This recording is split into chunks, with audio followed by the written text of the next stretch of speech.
જય શ્રી કૃષ્ણ. કેમ છો બધા? આજે હું બનાવું છું તુરિયા પાત્રાનું ગુજરાતી શાક. તેના માટે મેં અહીંયા અળવીના પાન લીધા છે, જેને મેં 2-3 પાણીથી વોશ કરીને સાફ કરી લીધા છે. હવે આ પાનને પહેલાં તો આ પાનની બધી જ નસો એટલે કે સ્ટેમ્સને મેં કટ કરી લીધી છે. જે મોટી મોટી સ્ટેમ્સ છે એ આરામથી કિસ્સોથી કટ થઈ જાય છે.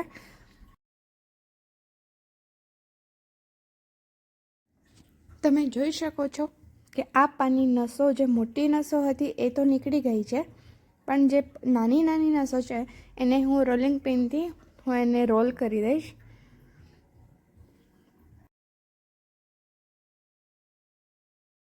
આ શાક થોડું ટાઈમ ટેકિંગ છે, બટ ટ્રસ્ટ મી બહુ જ ફાઇન બને છે. બટ જો તમારા પાસે પાત્રા રેડી હોય અને તમને શાક બનાવવું હોય તો બહુ જ ઇઝીલી બની જાય છે.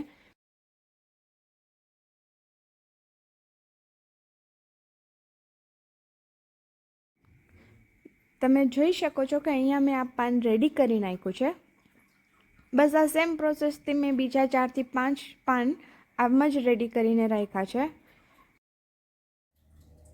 બસ હવે આ બધા જ પાન રેડી થઈ જાય એટલે એમાં સ્ટફ કરવા એનું સ્ટફિંગ રેડી કર્યું છે, જેના માટે મેં અહીંયા 1.5 કપ જેટલો ચણાનો લોટ લીધો છે, જેમાં મીઠું, ધાણા જીરું પાવડર, હળદર, મરચું, આખું જીરું, આદું, મરચાં અને લીલી હળદરની પેસ્ટ ઉમેરી છે. જો લીલી હળદર તમારા પાસે અવેલેબલ ના હોય તો તમે સ્કીપ પણ કરી શકો છો. પ્લસ એનામાં આંબલીનું પાણી, ગોળ અને લાસ્ટમાં 1 ટેબલ સ્પૂન જેટલું તેલ એડ કર્યું છે. તમે ગોળની જગ્યાએ ખાંડ પણ યુઝ કરી શકો છો. બસ હવે આ બધું જ એકદમ સારી રીતના મિક્સ કરી અને એને પાણી સાથે થોડુંક ઘટ એવું રેડી કરવાનું છે. અહીંયા મેં અંદાજે 1/4 કપ જેટલું પાણી એડ કર્યું છે. તમે પાણી તમારી અકોર્ડિંગ તમે ઓછું વધતું કરી શકો છો, બટ મેક શ્યોર કે આ બેટર બહુ ઢીલું પણ ના રહેવું જોઈએ અને બહુ હાર્ડ પણ ના રહેવું જોઈએ. તમે જોઈ શકો છો આ પરફેક્ટ બેટર બનીને રેડી છે. બસ આમાં લમ્સ ના પડવા જોઈએ. હવે આ પાન જે રેડી કરીને રાખ્યા હતા એને એક પાન લઈ અને એના ઉપર બેટરને સારી ક્વોન્ટિટીમાં પ્રોપર રીતના એને સ્પ્રેડ કરી દેવાનું છે.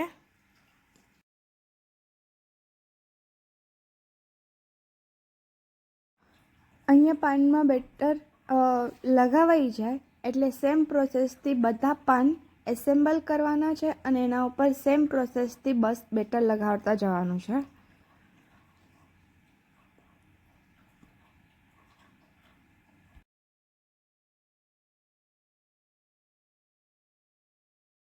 પાત્રાને તમે ફરસાણની રીતે પણ સર્વ કરી શકો છો, બટ એ પ્રોસેસ થોડી જુદી હોય છે.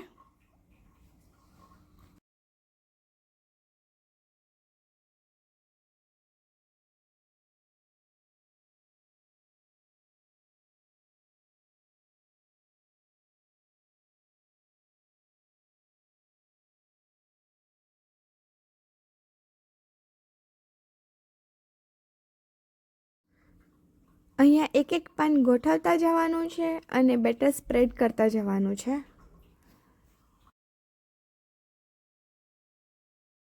અહીંયા મેં 4 પાનનું રોલ રેડી કર્યું છે. આ રોલને અંદાજે 15 થી 20 મિનિટ માટે સ્ટીમ થવા મૂકી દઈશું. આ પાત્રા જ્યાં સુધી રેડી થાય ત્યાં સુધી બીજી બાજુ તુરિયા લઈ લઈશું અને મેં અહીંયા 3 તુરિયા લીધા છે. આ તુરિયાની મેં છાલ કાઢી અને પાણીથી વોશ કરી લીધા છે અને આવા સ્મોલ પીસીસમાં કટ કરી લીધા છે. આ તુરિયાનું શાક બનાવવા મેં અહીંયા કઢાઈ લીધી છે, જેમાં મેં 1 મોટી ચમચી જેટલું તેલ એડ કર્યું છે. આ તેલ ગરમ થઈ જાય એટલે એમાં રાઈ, જીરું અને હિંગનો વઘાર કર્યું છે. બસ હવે આમાં કાપેલા તુરિયાને ઉમેરી દઈશું.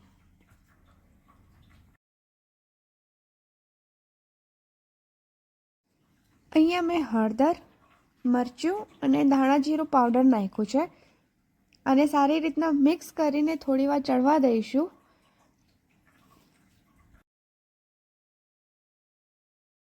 શાક થોડુંક ચડી જાય એટલે એનામાં ટમેટાની પેસ્ટ એડ કરી છે. અહીંયા મેં 2 મીડિયમ સાઇઝના ટોમેટોઝ લીધા હતા, જેની મેં પ્યુરી કરી નાખી છે. બસ હવે એને એડ કરું છું.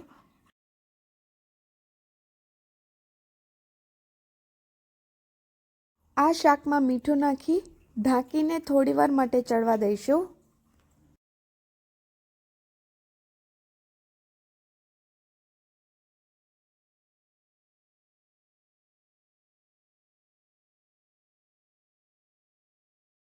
આ શાક ચડી જાય એટલે એનામાં મેં એક મોટી ચમચી જેટલું ટોમેટો પેસ્ટ એડ કરી છે અને અહીંયા ગોળ એડ કર્યું છે.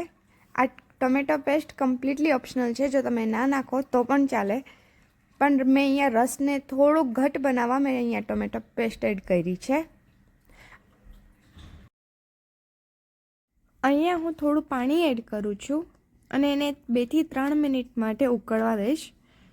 બાય ધ ટાઈમ આ પાણી ઉકળે એટલે ત્યાં સુધી જે પાત્રાનો રોલ રેડી કરીને રાખ્યો હતો એ લઈ લેશું. આ પાત્રા સારી રીતના કૂક થઈ ગયા છે. હવે એને હું મીડિયમ સાઇઝમાં કટ કરી લઈશ.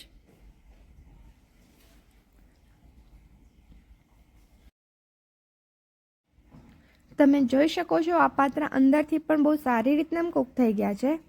સોરી, અહીંયા ક્લિપ રેકોર્ડ કરતા જ રહી ગયું. મેં અહીંયા થોડું પાણી ઉમેર્યું છે. હવે આ પાત્રાને આ શાકમાં મૂકી દઈશ.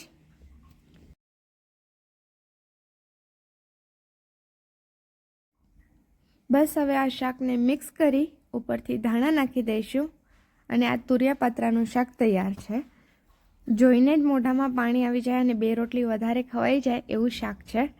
આઈ હોપ કે તમને મારો આ વિડીયો ગમ્યો હશે. પ્લીઝ લાઇક, શેર અને સબસ્ક્રાઈબ કરવાનું ના ભૂલજો. બાય.